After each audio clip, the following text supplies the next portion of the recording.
Namo tassa bhagavato arahato samma sambuddhassa. Namo tassa bhagavato arahato samma sambuddhassa. Namo tassa bhagavato arahato samma sambuddhassa. Terpujilah Sang Bhagawa yang Maha Suci, yang telah mencapai penerangan sempurna.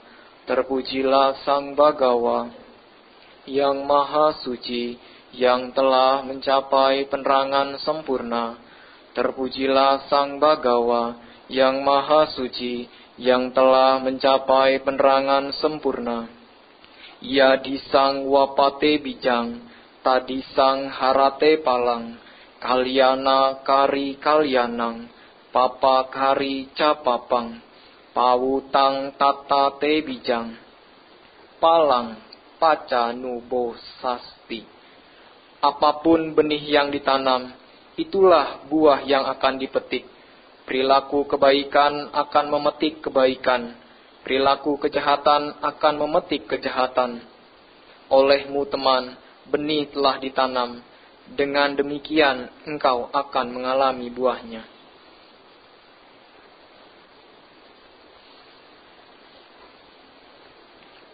Pemimpin Puja Bakti yang saya hormati, para bapak, ibu, saudara-saudari sedama, selamat pagi, Sotihotu, Namo Buddhaya. Namo Buddhaya. Sungguh merupakan upaya baik bagi kita semua, karena pada hari ini kita sama-sama berupaya untuk datang ke wihara, untuk melakukan perbuatan baik. Pada kesempatan kali ini saya akan mengangkat suatu tema dhamma mengenai hubungan orang tua dan anak berdasarkan kama diyama atau hukum kama. Jika kita mengamati tetangga kita, adanya interaksi antara orang tua dan anak. Yang pertama, biasa kita menemukan pribadi, karakter, sifat dari setiap anak memiliki kecenderungan kebiasaan yang berbeda. Baik yang memiliki kebiasaan positif, ataupun juga ada anak-anak yang memiliki kebiasaan negatif. Pada dasarnya, semua orang secara umum menganggap bahwa anak merupakan cerminan dari orang tuanya. Sehingga ada peribahasa mengatakan, buah jatuh tidak jauh dari pohonnya. Hal ini menggambarkan bahwa tingkah laku seorang anak, baik ataupun buruk, ia meniru, ia mencontoh dari ayahnya. Sehingga dapat dikatakan bahwa jika anak itu tidak baik, yang menjadi tolak ukurnya adalah orang tua. Sehingga dapat dikatakan bahwa orang tua menjadi kambing hitam bagi permasalahan anak tersebut. Tetapi di dalam Dhamma, sudut pandang ini tidak bisa sejalan. Hal ini dikarenakan bahwa di dalam Dhamma ada hal yang kita kenal dengan istilah kama ataupun karma. Karena Sang Buddha telah menyebutkan dalam salah satu khotbahnya, yakni Ye Dhamma Hetu Pabawa. Artinya adalah segala sesuatu yang muncul, hal tersebut muncul karena suatu sebab. Jadi tidak bisa dikatakan bahwa anak tersebut tidak baik itu dikarenakan oleh orang tuanya. Kenapa? Karena pandangan umum sering menganggap bahwa latar belakang, bibit dari mana dia dilahirkan, itu adalah tolak ukur seseorang. Pertama kita harus memahami yang namanya kama, ataupun di dalam bahasa Sanskerta kita kenal dengan istilah karma. Karma, Sang Buddha menyatakan sebagai kehendak. Di dalam Anguttara Nikaya, Nibbedika Sutta, Sang Buddha secara tegas mengatakan, Cetanang, cetahang, bikhawe, kamang wadami. Artinya adalah, oh para biku, ku katakan bahwa cetana sebenarnya adalah kama. Cetana di sini, ataupun kehendak di sini, adalah sebagai wujud daya, wujud energi, wujud dari kekuatan. Jadi jangan disalahartikan bahwa karma adalah suatu bentuk. Tetapi di sini Sang Buddha menyatakan bahwa kama adalah sebagai bentuk energi, sebagai bentuk daya. Dan perlu kita ketahui bahwa kita ini, pribadi kita masing-masing, memiliki yang namanya jiwa arsitek. Arsitek untuk diri kita sendiri.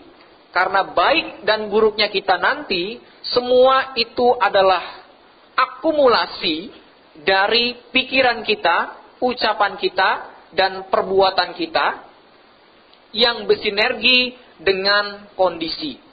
Nah, baik dan buruknya kita tergantung pada pribadi kita sendiri. Karena pribadi kita mempunyai tanggung jawab bagi diri kita sendiri. Selanjutnya, kita juga harus memahami yakni yang namanya 3 jenis anak. Sang Buddha menyampaikan di dalam Iti Utaka, Kuddaka Nikaya, Putta Sutta. Ada 3 jenis anak, yakni api jatuh, puto,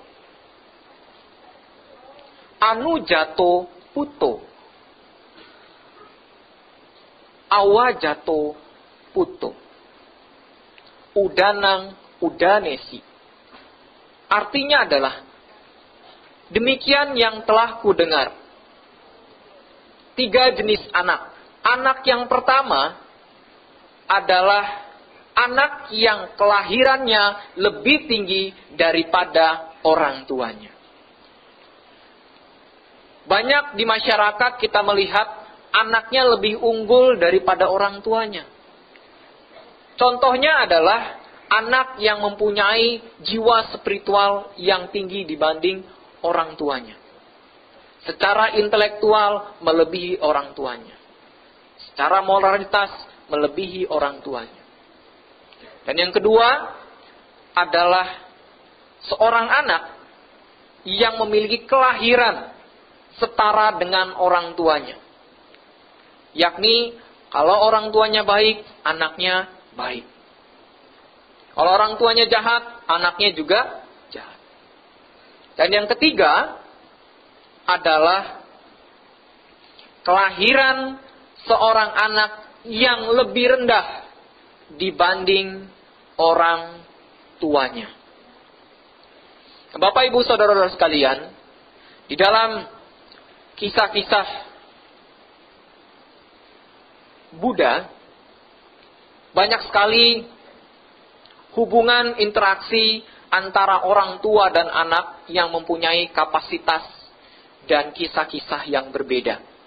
Salah satu contohnya adalah kelahiran anak yang lebih rendah daripada orang tuanya. Yakni Raja Ajatasattu. Raja Ajatasattu ini adalah seorang anak dari Raja Bimbisara. Tetapi di dalam proses kehidupan Raja Ajatasattu ini, dia pernah melakukan tindakan Garuka Kama. Tindakan yang tidak bermanfaat paling besar, yakni dengan membunuh orang tuanya sendiri, yakni Raja Bimbisara. Oleh karena perbuatannya inilah, yang dimana perbuatan ini juga terkontaminasi oleh doktrin, yakni Biku Dewadatta. Perlu Anda ketahui bahwa upaya yang dilakukan Raja Ajatasattu ketika orang tuanya meninggal, yakni adalah berjuang bagaimana bisa membalas jasa ataupun menyesalinya.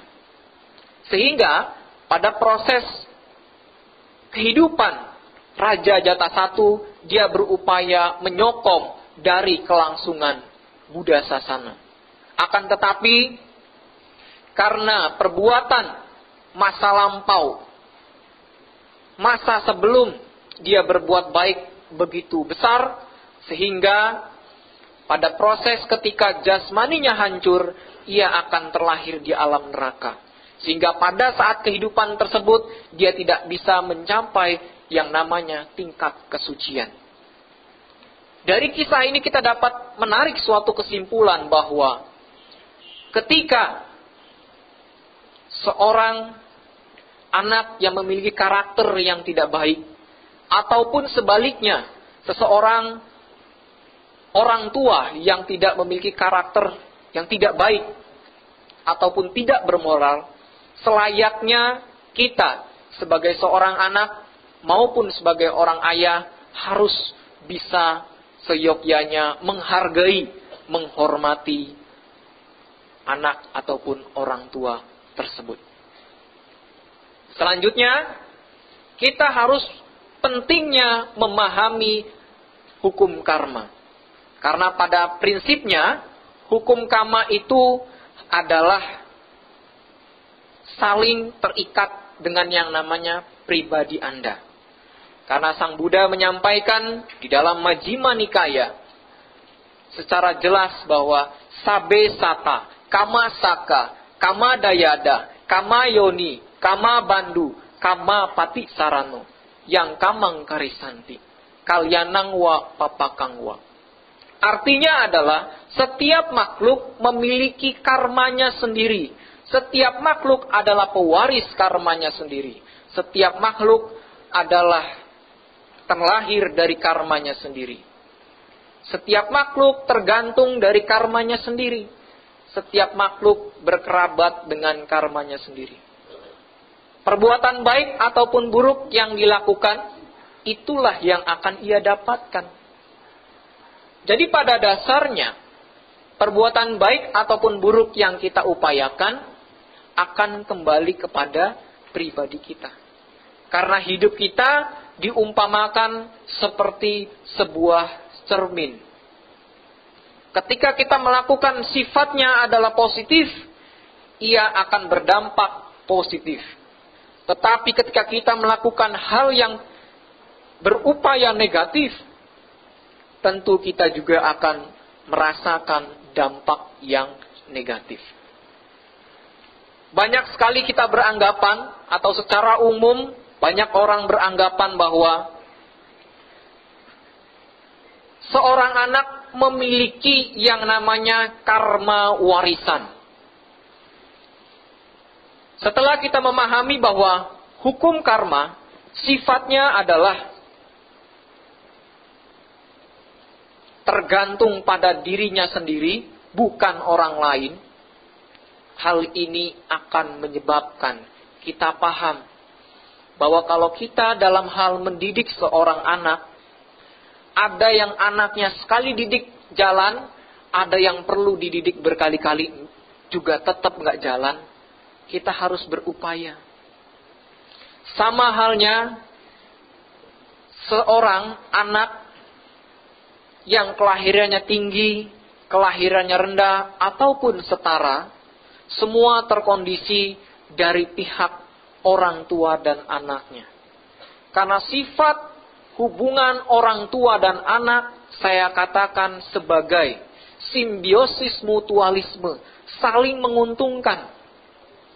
Kenapa? Orang tua mengkondisikan anaknya baik, orang tua mendapatkan karma baik. Karena orang tua adalah guru pertama bagi seorang anak. Dan juga orang tua menjadi tuntunan dan tontonan. Mengapa dikatakan demikian? Karena orang tua menjadi tuntunan. Nasihat orang tua itu menjadi sebagai landasan anak itu berpikir. Dan tontonan adalah kalau orang tua menasehati, minimal orang tua juga melakukan. Gampangnya, saya interpretasikan kelahiran tinggi, kelahiran setara, kelahiran yang rendah, saya interpretasikan seperti Anda semua kewihara. Kalau kelahiran yang tinggi, sifatnya anaknya aja kewihara, mamanya di rumah. Kalau kelahiran yang setara, anaknya kewihara, mamanya juga kewihara. Kalau kelahiran yang anaknya lebih rendah daripada orang tuanya, mamanya kewihara, anaknya masih di rumah. Sebagai orang tua, kita punya yang namanya kewajiban. Kenapa? Mendidik, menasehati, membimbing, mengarahkan, membina.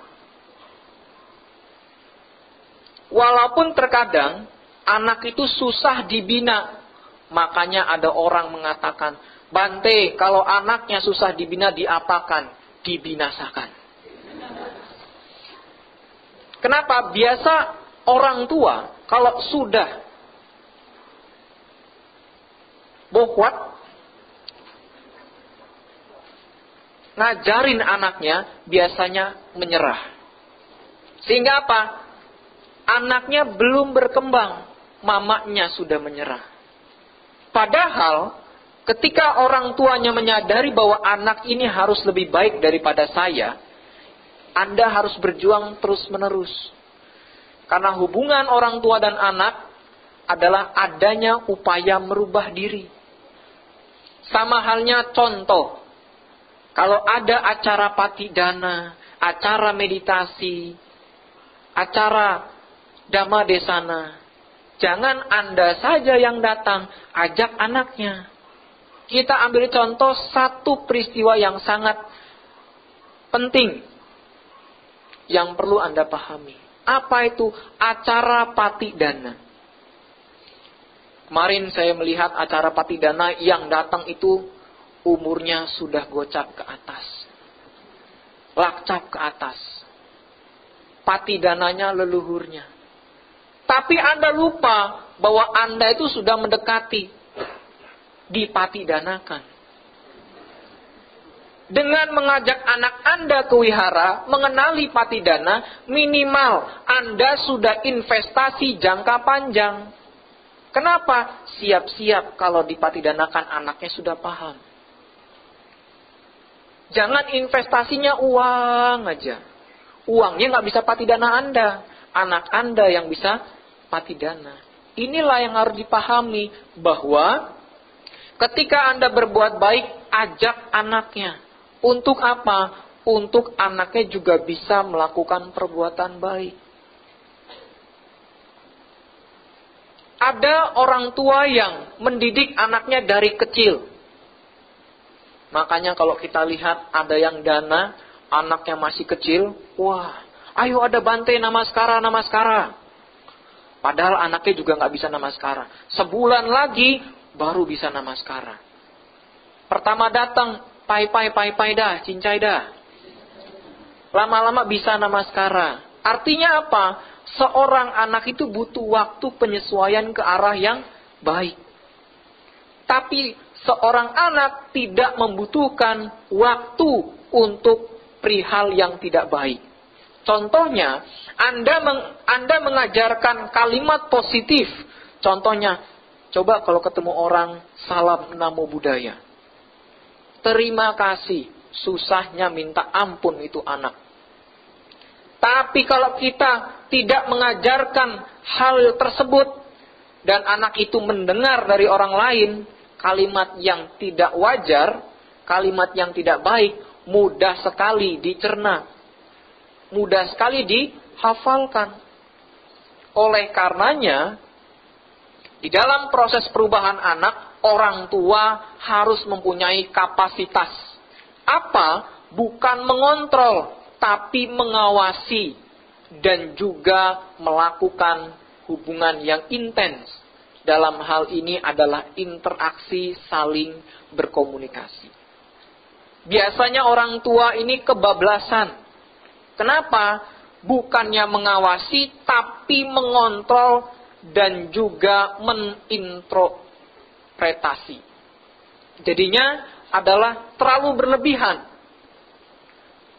Karena seorang anak itu dalam masa proses pertumbuhan harus diarahkan, bukan dikekang. Kenapa? Kalau kita mengekangnya, anak akan cenderung itu akan keras kepala dan nakal. Kalau kita terlalu yang namanya terlalu dekat, akhirnya hasilnya anak itu manja. Jadi di sini orang tua harus punya kapasitas. Tidak terlalu dekat hingga menjadi manja, tidak terlalu keras hingga menjadi nakal. Jadi harus punya yang namanya kapasitas di tengah. Karena orang tua, fungsi orang tua adalah bagaimana apa yang Sang Buddha sampaikan di dalam Sigala Sutta. Kewajiban orang tua yakni adalah pertama, menjauhkan anak tersebut dari hal yang tidak baik. Hal yang kedua adalah orang tua punya kewajiban mengarahkan anaknya untuk berbuat baik. Hal yang ketiga adalah orang tua punya kapasitas menuntun anaknya untuk memiliki pasangan yang baik. Yang keempat, orang tua punya kapasitas yakni memberikan harta warisan tepat pada waktunya. Banyak juga terjadi karena kelalaian orang tua. Salah satunya adalah memberikan harta warisan tidak tepat pada waktunya. Sehingga seorang anak yang batinnya belum dewasa, batinnya belum bisa mengenali permasalahan secara umum di dalam bermasyarakat, ia akan menggunakan semua fasilitas dan finansial yang Anda berikan kepada anak Anda menjadi di foya-foya ataupun dihambur-hamburkan. Makanya sebagai orang tua itu bisa dikatakan ngeri-ngeri sedap. Salah kasih, anak bisa salah jalan. Nggak dikasih, anak juga bisa salah jalan. Yang terpenting adalah timingnya, waktunya yang tepat. Yakni mengarahkan anaknya ke arah yang positif. Contohnya adalah apa? Kalau ada acara kegiatan di wihara yang nilainya positif, berbuat baik, ajak ke wihara. Kalau misalkan mamanya nggak mau, mamanya kasih hadiah. Ma, ayo ke wihara berdana, nanti diajak hadiah jalan-jalan ke luar negeri. Ya kan? Kalau orang tua saja yang sifatnya mengajak anaknya, terus anaknya dikasih hadiah, itu sudah biasa, sudah mainstream. Karena di dalam kehidupan Sang Buddha ada seorang anak yang kalau dia berkesempatan ke wihara dikasih hadiah. Nah kalau mamanya, orang tuanya diajak sama anaknya juga nggak mau berbuat baik, nggak mau ke wihara, berarti coba-coba pakai hadiah. Ya, Karena meyakinkan orang tua kita mengenali Dhamma, memahami Dhamma dalam kehidupan sehari-hari, berkahnya sangat luar biasa. Dan harus kita ketahui bahwa orang tua punya peranan penting, yakni seperti apa yang Sang Buddha sampaikan di dalam Manggala Sutta. Asewana ca balanang panditanan ca sewana. Puja ca pujanianang etam manggala mutamang. Di dalam berkah tersebut ada peranan yang paling penting, yakni tidak bergaul dengan orang-orang yang tidak bijaksana. Dan sudah sewajarnya kita bergaul, berkumpul dengan orang yang bijaksana. Menghormat orang yang patut dihormat adalah berkah utama. Makanya selama kita hidup, bukan berarti kita pilih-pilih teman untuk berbicara, berucap, dan berkomunikasi. Tetapi kita mencoba menerapkan apa yang Sang Buddha sampaikan sebagai berkah utama, yakni berkumpul dengan para bijaksanawan. Saya interpretasikan ketika kita berkumpul dengan orang yang tidak baik, diumpamakan seperti sebuah jeruk busuk.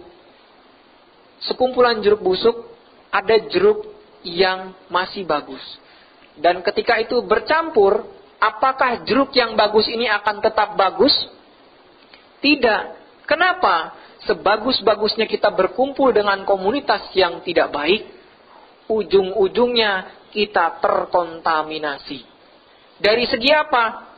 Pertama, akan terkontaminasi dari segi pikiran. Kedua, ucapan.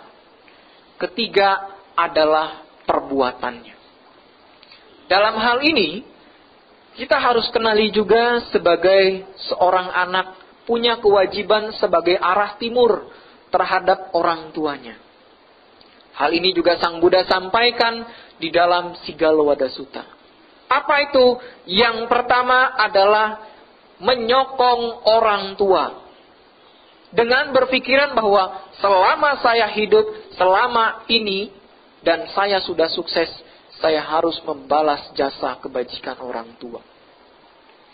Jasa kebajikan orang tua bukan berarti kita harus membalasnya, memberikan yang namanya sebagian pendapatan kita kepada orang tua. Bukan. Biasanya orang tua yang terpenting dari anak bukan materi yang diberikan, tetapi perhatian dan juga kepedulian Anda terhadap orang tua. Kenapa? Karena materi orang tua bisa nyari. Tapi kalau kepedulian Anda, perhatian Anda, itu sulit dicarinya. Kenapa? Karena ketika kita punya uang banyak sekalipun, tidak akan pernah membayar jasa kebajikan orang tua. Seperti Sang Buddha menyampaikan bahwa ketika seorang anak membopong, menggendong ayahnya di pundak kanan dan di pundak kiri, itu tidak akan pernah membayar jasa kebajikan dari Anda kecil hingga Anda besar. Karena jasa kebajikan orang tua melebihi dari jasa kebajikan apapun. Dan selanjutnya bahwa tugas seorang anak adalah membantu pekerjaan orang tua. Meneruskan tugas-tugas orang tua. Bantu cuci piring, bantu ini, bantu itu, yang lain. Yang sifatnya adalah meringankan tugas orang tua. Yang ketiga adalah seorang anak wajib meneruskan tindakan baik yang dilakukan oleh orang tuanya. Hal ini dikenal dengan istilah dakkhina dana. Keberlangsungan dari upaya baik yang dilakukan oleh orang tua dan diteruskan oleh anaknya. Hal ini tidak lain dikatakan sebagai pati dana. Makanya kalau Anda melihat di kaca rambutnya sudah mulai memutih, siap-siap ajak anaknya ke wihara. Kenapa? Sudah saatnya investasi jangka panjang. Agar apa? Agar suatu saat kalau tiba-tiba menghilang, kita punya investasi anaknya sudah siap. Gunanya juga mengapa kita sering mengajak anak kita ke wihara adalah gunanya mengenalkan Dhamma. Kalau kita mengenalkan Dhamma kepada anak kita, minimal kita sudah berupaya baik untuk diri kita dan juga anak kita. Nah, dalam hal ini dapat ditarik suatu benang merah dari apa yang saya sampaikan, bahwa hubungan orang tua dan anak berdasarkan kama niyama adalah sebagai hubungan saling mendukung, saling mengkondisikan. Bukan berarti orang tua punya kapasitas besar, tanggung jawab besar terhadap kama anaknya. Atau yang sering kita dengar dengan istilah karma warisan. Tidak ada istilah namanya karma warisan. Yang ada hanyalah upaya baik yang dilakukan orang tua mau tidak diteruskan oleh anaknya. Karena pandangan umum yang menjadi tolak ukur adalah siapa yang melahirkan anak ini. Pertama. Kedua, bagaimana kondisi orang tuanya. Tetapi di dalam hukum karma, di dalam Buddhism, tidak ada yang namanya warisan karma. Yang ada hanyalah upaya baik dari orang tua diteruskan atau tidak oleh anaknya. Hal ini dikenal dengan istilah dakshina dana.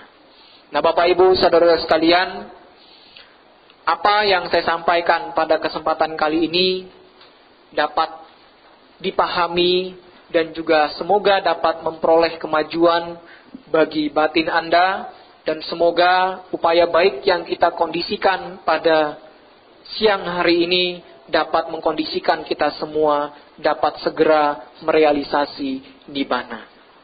Sabe sata bawantu sukitata, semoga semua makhluk hidup berbahagia. Sadhu, sadhu, sadhu.